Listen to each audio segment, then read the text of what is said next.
जलन। ममता बहुत ही सीधी और प्यारी लड़की थी। वहीं सुनील एक सरल और आगे बढ़ने की सोच रखने वाला लड़का। सुनील, बेटा सुनील कहाँ है? अरे जरा एक गिलास पानी तो दे दो। हाँ माँ, अभी आया। क्या माँ, पानी तेरे सर के पास ही तो रखा है। क्या हो गया है, तबीयत खराब है क्या?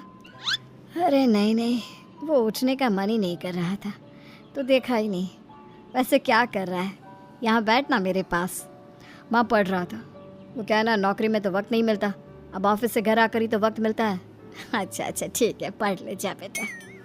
सुनील पढ़ लिख कर और आगे बढ़ना चाहता था, लेकिन माँ की तबीयत खराब देखकर सोचता है कि शादी ही कर ले। कब तक माँ का ख्याल वो अकेले रख पाएगा? तो एक दिन, माँ ये ममता है, मैंने इससे शादी कर ली है। तुम्हारी तबीयत भी ठीक नहीं रहती तो मैंने सोचा शादी कर लेता हूँ। घर संभालने वाली और तुम्हें संभालने वाली कोई आ जाएगी तो अच्छा रहेगा। माँ अचानक से सामने बहू देखकर हैरान रह जाती है। बेटा ये क्या बात होती है? न बैंड न बाजा न दहेज न शगुन, ऐसे कैसे बहू आ गई? माँ तू तो जानती है मैं नौकरी के साथ पढ़ाई कर रहा हूँ, तो कहाँ से इतना पैसा बचा पाता कि धूमधाम से शादी करता। वैसे भी माँ लोग तो आकर खाकर निकल जाएंगे, इसलिए बस वैसे ही। माँ जी, मैं आपका ख्याल रखूंगी। वैसे भी ये आगे की पढ़ाई कर रहे हैं, अच्छा कुछ कर गए तो सबके दिन फिर से अच्छे आ जाएंगे।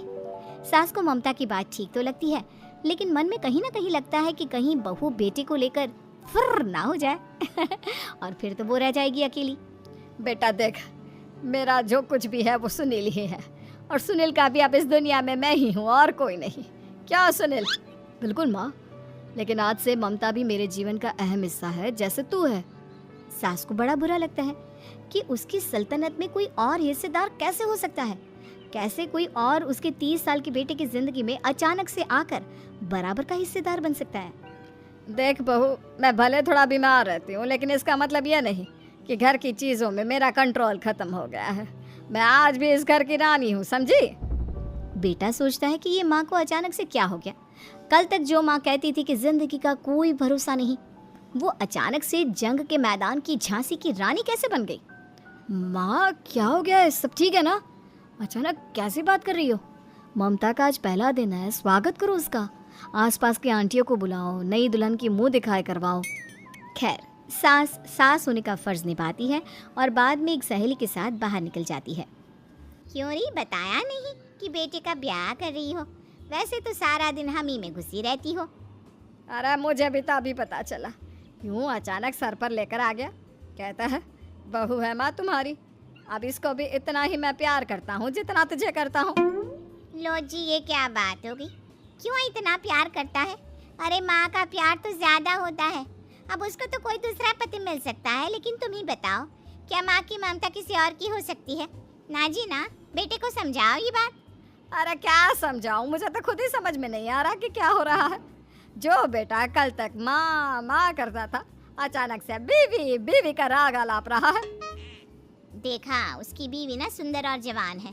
सुंदरता के आगे तो एक से एक नहीं टिके, तो तेरा बेटा किस खेत की मूली है? सास को भी समझ में आ जाता है कि बहू की सुंदरता के आगे माँ का प्यार किसी काम का नहीं। उधर बीवी, ए जी, अम्मा जी सहेलियों को छोड़ने गई थी, अभी तक आई नहीं, हम देख आए क्या? अरे रहने दो ना, आ जाएंगी। कहाँ जाएगी, उनकी आदत है, एक बार जाती है तो पूरी पंचायत खत्म करके ही आती है। अच्छा ही है, खाना वाना खा कर गई होगी। छोड़ो ना, घूमेगी तो खाना पचेगा, नहीं तो ऐसे ही खाट पकड़ लेगी। बहू भी शांत हो जाती है। उधर सास सोचती है कि आज थोड़ा देर से ही घर जाती हूँ, जब बेटा परेशान होकर ढूंढेगा तब मजा आएगा। बीवी को खुद ही पता चल जाएगा कि माँ के आगे उसकी दाल नहीं गलेगी। लेकिन वहीं दूसरी ओर घर पर, ए जी, माँ जी अभी भी नहीं आई। हमको तो घबराहट हो रही है कि क्या करें, जाकर पता करें किसी के घर। अच्छा, कहाँ जाओगी ये भी बता दो।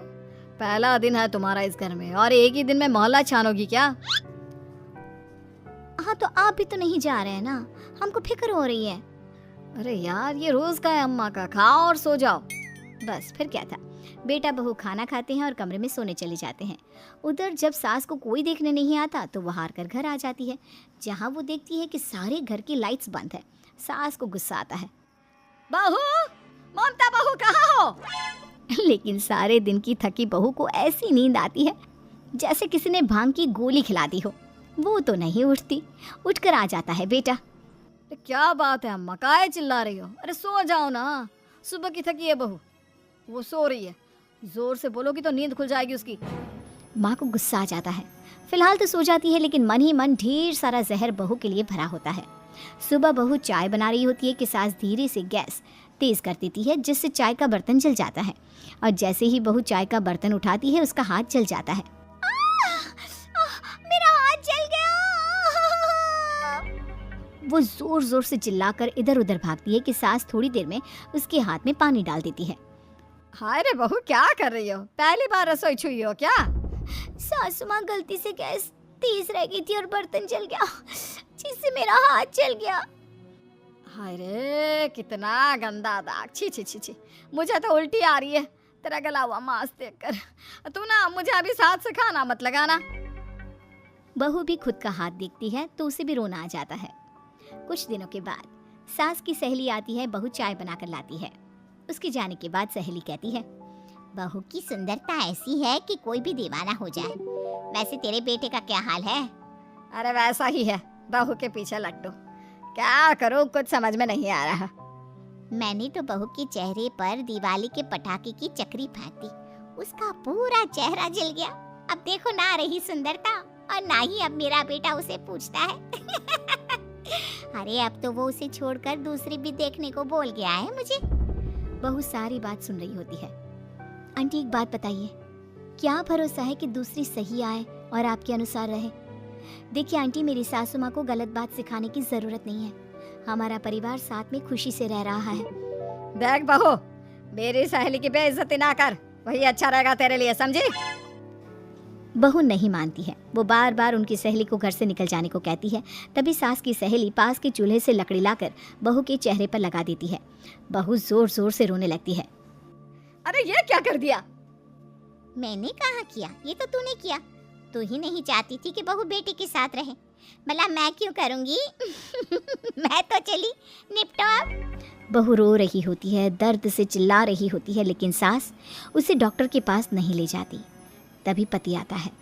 क्या हो गया ममता? ये दाग कैसे लगा? तुम कैसे जली? ममता कुछ नहीं कहती, बस दर्द से करा रही होती है। पति माँ की तरफ देखता है। हो ना हो माँ, ये पक्का आपका काम है। आप ही ममता से जला करती थी ना। देखना माँ, अब पुलिस आएगी, केस बनेगा, लेकिन पहले मैं ममता को अस्पताल लेकर जा रहा हूँ। सभी अस्पताल जाते हैं, जहाँ डॉक्टर ममता की सास से कहते हैं, आपने तो नहीं जलाया ना बहू को? अब ममता की सास के तो पसीने छूट रहे होते हैं। वो घबरा कर कहती है, ना ना डॉक्टर साहब, कैसी बात करते हैं? हम क्या जलाएंगे अपनी बहू को? डॉक्टर ममता के पति से पूछते हैं, देखिए, क्योंकि ये ससुराल में जली है तो मामला पुलिस का बनता है, तो आप पहले पुलिस को बुलाइए, तभी इलाज पूरा होगा। सास डर जाती है कि अब तो बच्ची जिंदगी जेल में ही रहना होगा। रहने दीजिए ना, पुलिस को क्यों बुलाना? सारी हंसी खत्म हो जाएगी जब पुलिस के डंडे पड़ेंगे। बहू को जलाना भले ही बहुत आसान हो, लेकिन उसके बाद सारी जिंदगी जेल की हवा खाना। सास डर जाती है। पुलिस आती है। पास लेटी दर्द से करा रही ममता स्टेटमेंट देती है। तो क्या हुआ था, कैसे जली आप? ममता पास खड़ी सास को देखती है। बेटी बताओ, कैसे जल गई तुम? ओए, काका का किरण वाली शाहरुख, चुप, बिल्कुल चुप। सास चुप। सभी इंतजार करते हैं कि ममता क्या बोलेगी। जी, मैं खाना बना रही थी, लकड़ी उड़कर मेरे ऊपर गिर गई और मैं जल गई। सास बहू की बात सुनकर रोने लगती है। देखा माँ, कितनी समझदार है ममता। ये चाहती तो, हाँ बेटा, ये चाहती तो मैं आज जेल में होती। मुझे माफ कर दे, मैं आगे से अभी कभी ऐसा नहीं करूँगी। बहू के साथ मिलकर रहूँगी, मुझे माफ कर दे।